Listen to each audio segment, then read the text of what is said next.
Good evening. Today is February 2nd, and this is The View with Catherine Chang. Today's topic is Taiwan waits for arrivals of COVID-19 vaccines. The whole world is striving for the vaccines. Undoubtedly, Taiwan is one of them.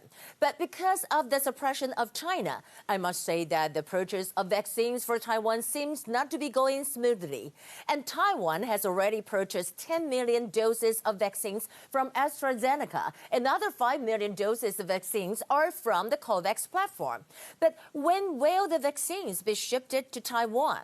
Here are some points. A, some media in Taiwan pointed out that 100,000 doses of Pfizer vaccines will arrive in Taiwan on February 4th. But this is not true. And CCC held a press conference and denied the report and saying that Taiwan has obtained Pfizer vaccines. B, why is there false news about the arrival of the vaccines? Well, I think there are two reasons. One of the reasons is just simply a mistake under the media competition.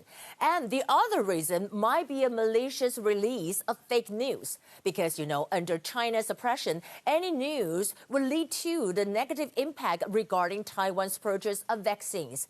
You know that China's suppression of Taiwan is not only the Chinese fighters' invasion into Taiwan's ADIZ, but also deterring Taiwan from engaging the international organizations. Now, China is keeping Taiwan from buying the vaccines. C, Taiwan is a peacemaker and helper in the international community. Taiwan donates the mask to countries in need, and that is what we said Taiwan can help.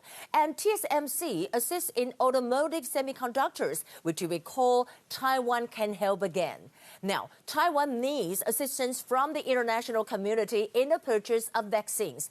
No matter it is a chip for a vaccine or not, I believe that Taiwan will receive the vaccine successfully. Here are the top stories. Today, we have 3 confirmed cases. They are imported cases from the United States, Japan, and Philippines. First, I want to talk about the New York Times saying that Biden's nightmare may be China. We know Pratas or Cayman Islands both are controlled by Taiwan, but are closer to China. And some Chinese and Americans alike worry that Chinese President Xi Jinping might invade one island or the other to pressure Taiwan. The United States would most likely to be drawn into perhaps the most dangerous confrontation with another nuclear power since the Cuban Missile Crisis. We're talking about the cross-strait relations. The U.S. Secretary of State, Antony Blinken, talked about China posing the most significant challenge to the United States.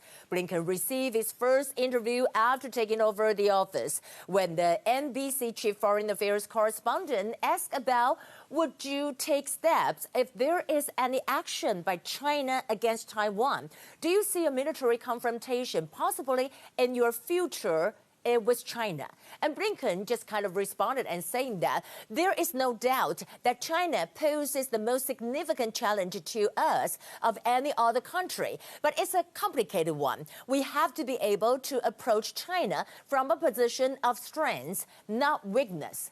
Blinken also said that China handling COVID-19 is problematic. Well, he said that when COVID-19 first hit, but even today, China is still falling far short of the mark when it comes to providing the information necessary to the international community. Well, as to the Hong Kong issue, well, he said that the U.S. should offer a haven for Hong Kongers. And he said, we've seen China act egregiously to undermine the very commitments it made during the handover of Hong Kong. And if the Hong Kongers are the victims of repressions from Chinese authorities, we should do something to give them haven. Well, there are some problems about China and Canadian regarding the T-shirt. Well, according to Global News, saying that China largest supports with Canadian embassy over Wuhan and bad pattern shirts. A diplomat of the Canadian embassy in China ordered a customized T-shirts and featuring Wuhan and the patterns, the bad patterns, and China is very furious about it. China's foreign minister spokesperson Wang Wenbin just condemned, and he said that the Chinese side is shocked by this. We demand that the Canadian side immediately investigate the matter thoroughly and give China a clear account. Well, as to the Myanmar coup situation, Bloomberg said that Myanmar army chief challenges Biden, bet big on China. By seizing power, Myanmar's generals are providing Joe Biden with the early test of his efforts to counter the appeal of China's authoritarian model in Asia. In a meeting with last month with General Min Aung-Hlaing, Chinese Foreign Minister Wang Yi just called the two countries brothers while praising the military national revitalization. Well, the Chinese side responded to the detention of Aung San Suu Kyi, and China hoped for stability. Chinese Foreign Minister spokesperson Wang Wenbin said that, well, China is a friendly neighbor of Myanmar. We hope that all sides in Myanmar can appropriately handle their differences under the constitution and legal framework. Well, lastly, let's look about, Taiwan Bear. Well, it's sent out on the global stage again. The former U.S. ambassador to the UN, Katie Kraft, traded a photo of herself with the University of Kentucky basketball game with a stuffed Taiwan bear, which is a gift from Taiwan's representative in New York. We can see over here, this is also Katie Kraft with the Taiwan bear last month. Isn't it cute? Well, that will be the view for today. Thank you for joining me. And this is Catherine from Taipei. I'll see you tomorrow.